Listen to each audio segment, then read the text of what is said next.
जैसे कि बीवीएम आप लोगों के साथ सुबह से लगातार बना हुआ है, लोकसभा चुनाव के हर चरणों के जो रिजल्ट हैं वो काफी हद तक जारी हो चुके हैं। कौन सी पार्टी जीत रही है, कौन सी पार्टी का पलड़ा जो है वो भारी है, कौन सी पार्टी नीचे है जो आती दिन सुधार रही है। मेरे साथ मेरी सहयोगी जूही शर्मा यहाँ मौजूद है, आइए बात करते हैं इनसे। तो जूही जी, क्या लग रहा है लोकसभा के चुनाव का क्या रिजल्ट रहने वाला है, कौन सी पार्टी सरकार बना रही है और सत्ता में आएगी? देखिए, जितना मैं अभी तक देख पा रही हूँ तो बीजेपी के पास टोटल जो सीट है वो 295 हैं और इंडिया गठबंधन कांग्रेस के पास 231 सीटें हैं। तो अगर अभी तक का आंकड़ा लेके चलूं तो लग रहा है कि बीजेपी की सरकार आने वाली है। कई राज्यों में कांग्रेस भी पीछे नहीं है, कई राज्यों में कांग्रेस का पलड़ा भी बहुत ज्यादा जो है वो भारी है।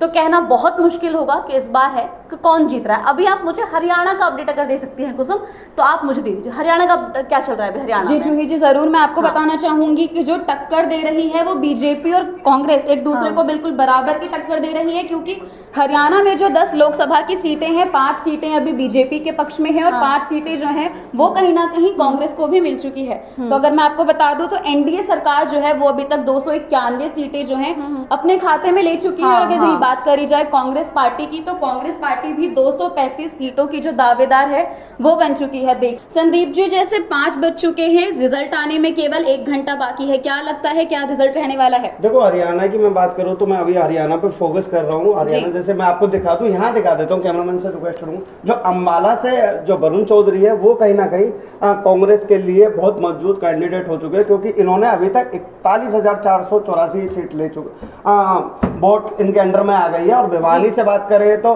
धर्मवीर सिंह है जो बीजेपी के वो है, उन्होंने कहीं ना कहीं राव धन सिंह को भी मात देते हुए नजर आ रहे हैं। और फरीदाबाद की बात करें तो आपको पता है फरीदाबाद में कृष्ण पाल का बोलबाला कहीं ना कहीं महेंद्र प्रताप से ज्यादा मिल रहा है। कैंडिडेट बीजेपी के हैं, जो कृष्ण पाल हैं वो बीजेपी कैंडिडेट है और कहीं ना कहीं उनका दबदबा कांग्रेस के कैंडिडेट से ज्यादा आ रहा है। और उसकी बात करें हम गुड़गांव आ जाए तो वहां पर राव इंद्रजीत थे।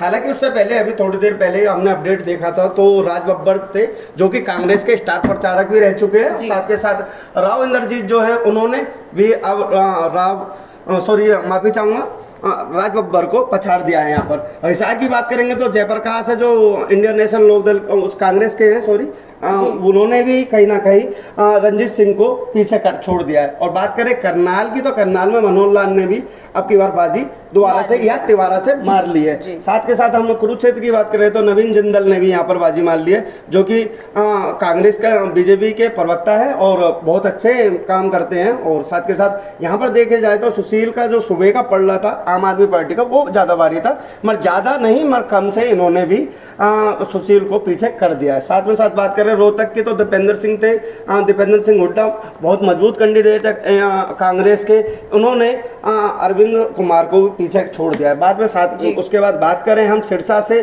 शैलजा की, शैलजा भी बहुत मजबूत कैंडिडेट है, उन्होंने भी अशोक तंवर को पूरी करारी टक्कर दी है। जहाँ से कि यहाँ पर अगर बात करी जाए 10 की 10 सीटों में 5 बीजेपी पे और 5 कांग्रेस पे, ये बताना बड़ा मुश्किल हो रहा है कि जो हरियाणा की सरकार है सत्ता है वो किसके हाथ में आएगी। अभी 5 बज चुके हैं, फिलहाल अभी 1 घंटा बाकी बच रहा है, उसके बाद देखा जाएगा हालांकि इसमें क्या अच्छा रहेगा और क्या अच्छा नहीं रहेगा। फिलहाल मेरे पास इतनी अपडेट। और बात करें अब इंडिया के तौर पे, तो इंडिया के तौर पे मैं आपको दिखा दूं, जो एक ग्राफ है पूरा इंडिया का है 543 सीट का है। यहाँ पर देखा जाए तो बीजेपी का ग्राफ जो निकल के आ रहा है वो 37.37% तक हो चुका है। और साथ में आईएनसी की बात करें तो वहां पर 22.30 हो चुका है। तो इसके मुताबिक मैं ये भी बताना चाहूंगा आपको, कहीं ना कहीं बीजेपी जीतती सामने नजर आ रही है। और अब की बार सरकार मेरे ख्याल से तीसरी बार भी बीजेपी ही बना पाएगी। जी, वापस चलते हैं हमारी सहयोगी जूही शर्मा के पास और उनसे जानते हैं कि लोकसभा चुनावों के रिजल्ट को लेकर उनके पास क्या अपडेट्स हैं, क्या जानकारी है,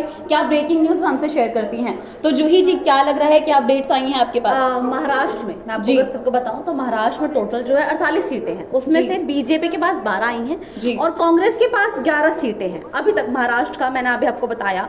और अगर मैं वही देखूं तो मैं आपको राजस्थान का बताऊं, राजस्थान में 25 लोकसभा सीटें हैं जिसमें से बीजेपी के पास 14 है और कांग्रेस के पास जो है वो 8 सीटें हैं राजस्थान में। उसके बाद अब उत्तर प्रदेश चलते हैं, वहाँ पे बीजेपी के पास मतलब उत्तर प्रदेश में 80 सीटें हैं, बीजेपी के पास में 34 हैं और कांग्रेस के पास 7 सीटें हैं।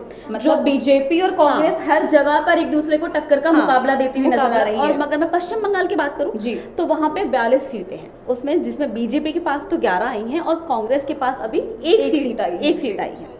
ठीक है, और अगर मैं आगे और लेके चलूँ दर्शकों को, अगर मैं और ज़्यादा बताने की कोशिश करती हूँ तो बिहार चलते हैं जी। बिहार में 40 सीटें हैं, जिसमें बीजेपी के पास तो 12 है और कांग्रेस के पास 2 ही सीट अभी तक आई है जी। तो यहाँ पे भी कांग्रेस सरकार बनती हुई तो मुझे नहीं दिख रही है, जहाँ तक मैंने अभी आपको कुसुम जो अपडेट्स मैंने आपको अभी तक दी हैं। ठीक है, और अगर मैं वही आगे चलूँ, अगर मैं और राज्यों के बारे में बताऊँ आपके, तो गुजरात में 26 सीटें हैं, जिसमें से बीजेपी के पास तो 25 है और कांग्रेस के पास 1 है। यहाँ पे भी कांग्रेस है कहीं ना कहीं वो हारती हुई नजर आ रही है। बहुत ज्यादा खतरनाक है, बिल्कुल जो ही 1 मिनट में भी वक्त जो है बदल जाता है, चीजें बदल जाती हैं, तो 1 घंटा तो फिर भी बहुत बड़ी बात है। क्या चुनाव के परिणाम रहेंगे, क्या तय होगा, क्या नतीजे सामने आएंगे, वो तो 1 घंटे के बाद ही पता चलेगा। हमारे साथ बने थे हमारे 2 सहयोगी संदीप लांबा और हमारी सहयोगी जूही शर्मा। तमाम खबरों को लेकर हम आपके साथ दोबारा जुड़ेंगे, तब तक के लिए देखते रहें BVM न्यूज़ खबर 24।